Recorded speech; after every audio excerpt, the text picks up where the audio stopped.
ഒരാൾ മരിക്കുക എന്നൊക്കെ പറയുമ്പോൾ അതൊരു പ്രകൃതിയുടെ ഒരു പ്രതിഭാസമാണ് അല്ലെ, ജനനം മരണം എന്നൊക്കെ ഉള്ളത്. പക്ഷേ ഈ യുവാക്കളിൽ പെട്ടെന്ന് ഈ പ്രത്യേകിച്ച് പറയുവാണെന്നുണ്ടെങ്കിൽ നല്ല ആരോഗ്യമൊക്കെ മെയിൻറ്റെയിൻ ചെയ്യുകയും ജിമ്മിലൊക്കെ വർക്കൗട്ട് ഒക്കെ ചെയ്യുന്ന ആൾക്കാരിൽ പെട്ടെന്ന് ഉണ്ടാകുന്ന ഒരു മരണം, അതൊരു സഡൻ ഡെത്ത് നമുക്ക് ശരിക്കും ഒരു ടെൻഷനുള്ള കാര്യം തന്നെയാണ്.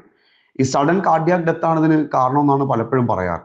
എസ്പെഷ്യലി യുവാക്കളിൽ ഇത് വരുന്നത് മുൻകൂട്ടി ഇത് അറിയാൻ പറ്റാതിരിക്കുകയും മുൻകൂട്ടി അറിയാത്ത ഹൃദയ രോഗാവസ്ഥകളാണ് ഇതിലേക്ക് എത്തിക്കാറ്.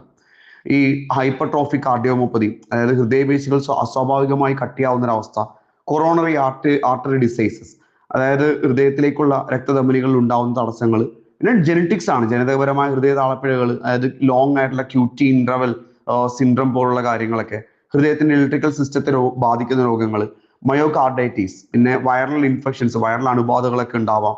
ഇതൊക്കെ ഹൃദയപേശിക്ക് ഉണ്ടാവുന്ന ഇതുമൂലം കാരണമൊക്കെ ഹൃദയപേശികളിൽ വീക്കങ്ങൾ ഉണ്ടാവും.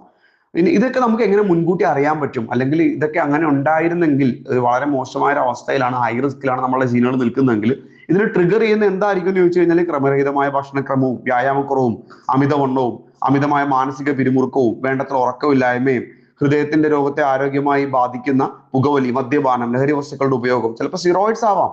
ഇതൊക്കെ ഹൃദയാഘാതത്തിന്റെ സാധ്യത വർദ്ധിപ്പിക്കും.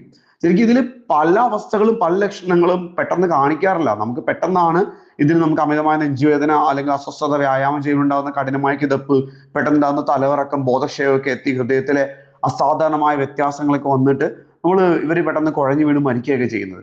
ശരിക്കും ഇതൊരു ജീവിതശൈലിയിലൂടെ ഒരു പരിധി വരെ നമുക്ക് കൺട്രോൾ ചെയ്യാൻ പറ്റുമെന്നുണ്ടെങ്കിലും നമ്മളൊരു ജീവിതശൈലിയിലൂടെ പരിധിവരെ കൺട്രോൾ ചെയ്യാൻ ശ്രമിക്കുന്നതിനോടൊപ്പം മുൻകൂട്ടി ഇതിനെ അറിയുന്നതാണ് ഏറ്റവും വലിയൊരു സൊല്യൂഷൻ, ഏറ്റവും പെർഫെക്റ്റ് സൊല്യൂഷൻ.